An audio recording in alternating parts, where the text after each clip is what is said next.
Damas y caballeros, aquí estamos de nuevo y seguimos desvelando el misterio de cómo está organizado España políticamente. Vámonos. Como vemos en este mapa, el territorio del Estado español está organizado en comunidades autónomas, como ya hemos estado hablando, cada una con su estatuto de autonomía, sus competencias, símbolos propios como las banderas que vemos aquí y demás.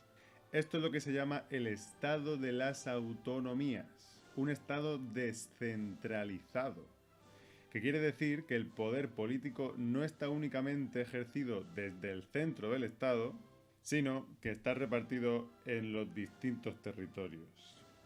Como podéis observar, algunas comunidades autónomas son más grandes, otras más chiquitillas. Las más grandes son Castilla y León y Andalucía, Castilla-La Mancha. Chiquitillas como La Rioja, País Vasco, Cantabria. Estas comunidades se fueron formando teniendo en cuenta cuestiones históricas, como los viejos reinos medievales, por ejemplo, el de Aragón, la Galicia, etc.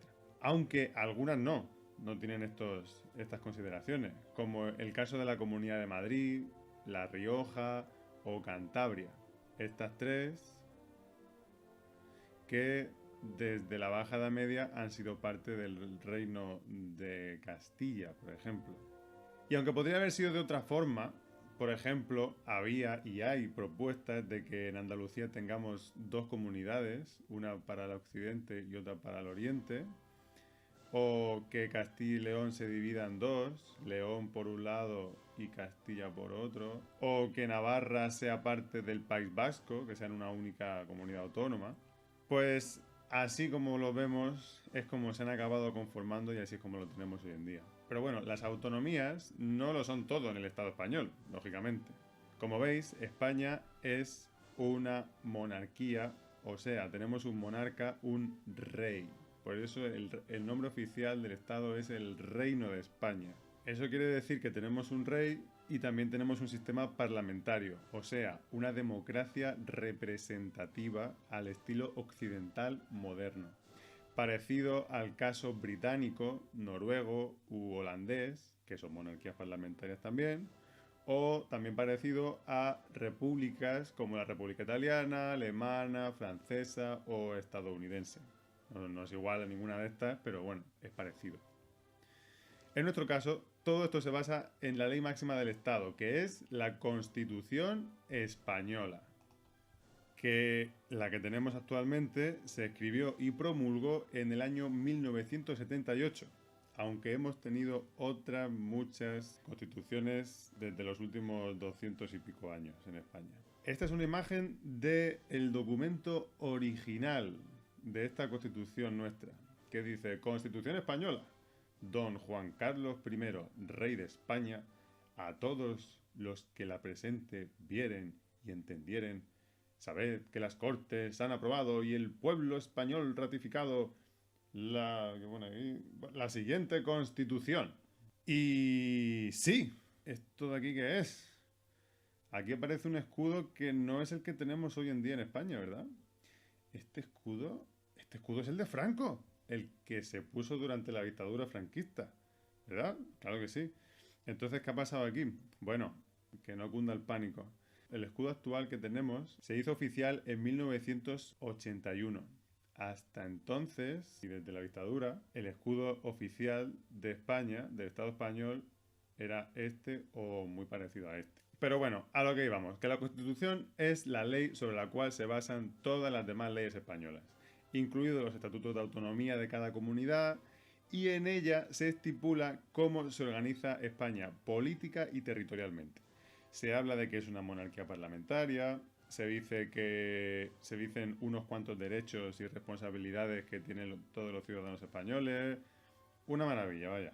Volviendo al tema de que somos una monarquía, ¿qué funciones tiene el rey entonces? Pues bueno, empecemos porque nuestro rey, don Felipe VI de Borbón y Grecia, aquí tenemos su escudo como rey, que es diferente al que tenía su padre, por ejemplo. Todos los reyes normalmente a lo largo de la historia siempre han hecho pequeñas o grandes modificaciones del escudo que utilizaban sus antecesores. Y este es muy parecido al que utilizó su padre, Juan Carlos, pero no es exactamente igual. Si queréis investigarlo, también es muy interesante y ver las diferencias que tienen uno con el otro. Entonces, el rey Felipe VI es el jefe del Estado, o sea, la máxima autoridad de España. ¿Y eso qué quiere decir? Que las nuevas leyes, la convocatoria de elecciones, los títulos universitarios incluso, tienen que llevar su firma, porque todo eso se hace en su nombre. Lo que pasa es que no es que él mande directamente que se hagan todas esas cosas, sino más bien da su permiso para que se hagan. Las órdenes las dan otros realmente, como ya veremos más adelante. Entonces es una figura más bien simbólica, aunque tiene que estar presente en todos los documentos oficiales. Así que es simbólica, pero al mismo tiempo es real. Por otro lado, es capitán general, o sea, jefe supremo de las Fuerzas Armadas Españolas. Aquí tenemos el símbolo del ejército de tierra, la marina y el ejército del aire. Entonces, de todos los ejércitos españoles, él es la cabeza. Y en el día a día, él ejerce una posición de representación de España en el exterior con otros países, hace negociaciones a nivel económico, con empresas españolas y de otros países, etc. Y se supone que es una figura simbólica de unión de todo el Estado y de todos los españoles y españolas. Pues bueno, ahora bien, ¿cómo se organizan los poderes políticos en la Constitución? Pues aquí tenemos este esquema. Vamos a dividirlo el poder político en tres poderes. El ejecutivo, legislativo y judicial. Cada uno es diferente, pero todos están muy relacionados entre sí. Entonces, el ejecutivo se encarga de hacer cumplir las leyes, dirigir la política, o sea, gobernar, elaborar los presupuestos del Estado, incluso proponer nuevas leyes. ¿Quién es este ejecutivo? El gobierno de España. Aquí les tenemos en chiquitillo.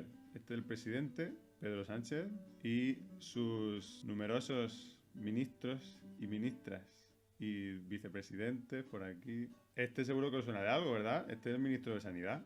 Esta de aquí nos interesa a todos, que es la ministra de Educación, una bilbaína muy simpática. Esta de aquí es la ministra de Igualdad, el vicepresidente, uno de los vicepresidentes, en fin. Este de aquí fue el primer astronauta español en salir al espacio, en fin. Estos son nuestro gobierno. Este gobierno es del Partido Socialista Obrero Español en coalición con Unidas Podemos, que a su vez es otra coalición de varios partidos. Este es el primer gobierno de coalición de la historia reciente de España. Pasamos al poder legislativo. ¿De qué se encarga este poder? Pues de elaborar las leyes, controlar el gobierno y ¿de qué se compone? Pues del Parlamento. Que aquí pone Parlamento, pero realmente en España se llama esto las Cortes Generales, ¿vale? Que tienen dos cámaras, el Congreso de los Diputados y el Senado. La Cámara Baja y la Cámara Alta, también se le llama. Aquí están los diputados y senadores, respectivamente, que son los representantes de los ciudadanos españoles y que pertenecen a distintos partidos políticos. Se eligen en las elecciones al Congreso y el Senado, las elecciones generales. ¿Os habéis enterado que para que el estado de alarma continúe lo debe aprobar el Congreso? Pues ese es un ejemplo en el que el poder legislativo está controlando al ejecutivo. Porque el Congreso tiene que dar el visto bueno a que el gobierno tenga estos poderes especiales, excepcionales, que con el estado de alarma recibe.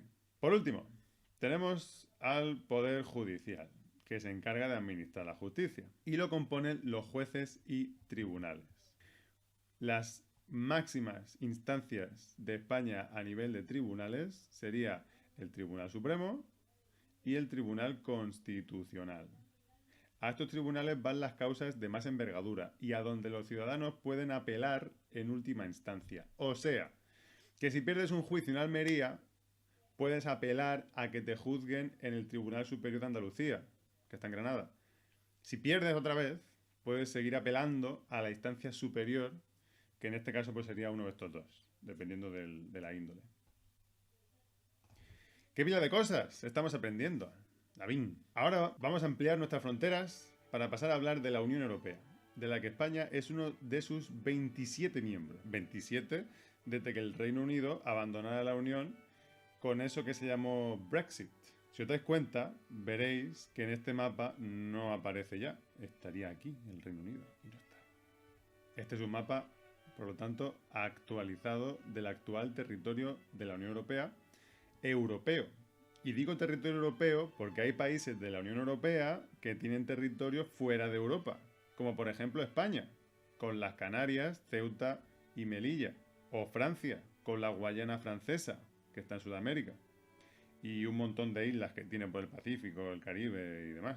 Pensad que esta Unión Europea no ha empezado ya con 27 países o 28 cuando estaba el Reino Unido, sino que ha ido creciendo y cambiando de nombre a lo largo de la segunda mitad del siglo XX hasta ahora. Incluso un miembro ya ha salido de la Unión, como ya hemos hablado, que es el Reino Unido. Este Reino Unido que llevaba a la Unión Europea más de 40 años. Tenemos que tener en cuenta que también hay disparidad en la Unión Europea en cuanto al territorio de los distintos Estados miembros. Desde países grandes como España, Francia o Alemania o Polonia, a países muy chiquitillos como Eslovenia o Chipre.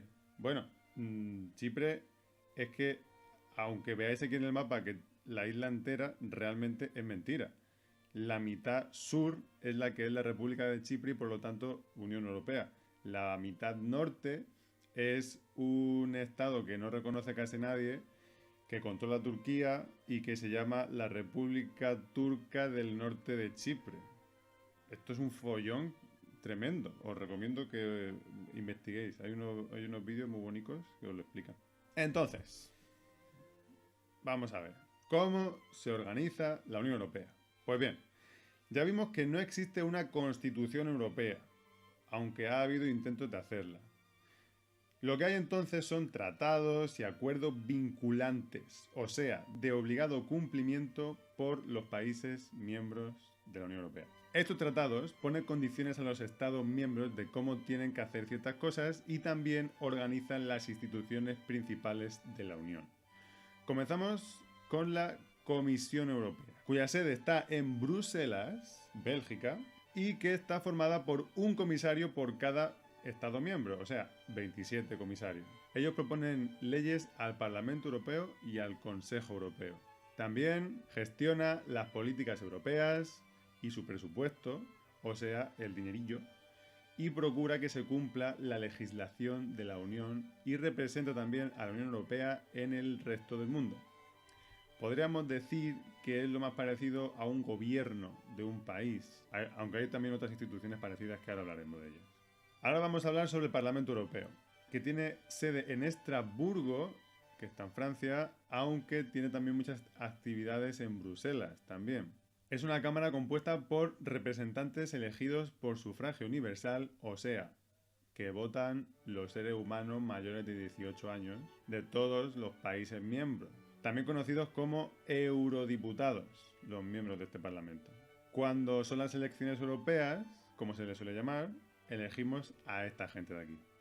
¿Y qué hacen? Pues aprueban las leyes europeas junto al Consejo de la Unión Europea, del que hablaremos ahora después, y supervisa el resto de instituciones europeas y aprueba los presupuestos, o sea, en qué se va a gastar el dinero. Luego tenemos el Consejo Europeo, que la sede también está en Bruselas, y lo componen los jefes de Estado y de Gobierno de los Estados miembros. Nosotros ahí mandamos a Pedro Sánchez. Estos tratan los asuntos más importantes como la política exterior, la seguridad. Este Consejo Europeo se reúne de vez en cuando, cada 3 meses más o menos. Recordad que son los líderes de cada estado, por lo que tienen muchas cosas que hacer y pues de vez en cuando quedan en Bruselas y hacen sus reuniones. Ahora, hablaremos del Consejo de la Unión Europea, que no es lo mismo que el Consejo Europeo. Cuidado con esto, ¿vale? El Consejo Europeo no es lo mismo que el Consejo de la Unión Europea. En fin. ¿Dónde está su sede? En Bruselas también. ¿Y quién lo compone? Lo compone un ministro de cada uno de los estados. O sea, 27 ministros en total. ¿Y qué es lo que hacen? Pues se dedican a aprobar leyes y presupuestos junto al Parlamento y también se encarga de política exterior y seguridad. Bruselas, por lo visto, es un sitio súper concurrido para estas cosas. Todo el mundo queda en Bruselas. Está allí hasta Puigdemont, que no tiene nada que ver con esto, pero también está en Bruselas. Y podéis estar pensando, qué lío, ¿no? ¿Qué lío? Pues ya, es un poco complejo. Por eso la Unión Europea muchas veces es criticada. Recordad que ya estuvimos hablando de algunas de las críticas que tiene la Unión Europea por este tipo de historias. En estas 4 instituciones tendríamos representado el poder ejecutivo y el poder legislativo. Legislativo especialmente aquí, entre estas dos. El poder judicial, entonces, sería el Tribunal de Justicia de la Unión Europea, que esta vez no tiene sede en Bruselas, sino en Luxemburgo, que está muy cerca. Aquí tenemos un juez por cada estado y 11 abogados generales. Ellos juzgan las posibles disputas que haya entre estados aplicando la legislación europea, que también procuran que se aplique en toda la Unión. Del Banco Central Europeo y del Tribunal de Cuentas Europeo no vamos a hablar porque no va con el tema que estamos hablando hoy. Así que tened en cuenta que cuando votéis en las elecciones al Congreso de los Diputados y el Senado español, que son los que eligen al presidente del gobierno y demás, tened en cuenta que ese gobierno español también nos va a representar en algunas de las instituciones europeas que tienen mucho poder, por lo que son decisiones realmente importantes. También cuando elegimos a los eurodiputados, que es esta otra gran institución. Cosas que debéis tener claras después de esta clase. ¿Qué significa que España se define como un Estado descentralizado? ¿Todas las comunidades autónomas son del mismo tamaño? ¿Qué funciones tiene el rey? ¿Cuál es la ley fundamental del Estado español? ¿En qué instituciones están separados los poderes ejecutivo, legislativo y judicial en el Reino de España? ¿Cuántos Estados miembros tiene la Unión Europea? ¿Quién elige a los eurodiputados del Parlamento Europeo? ¿Y el Consejo de la Unión Europea y el Consejo Europeo es lo mismo? Damas y caballeros, esto ha sido todo por este tema, así que estén muy bien. Agur.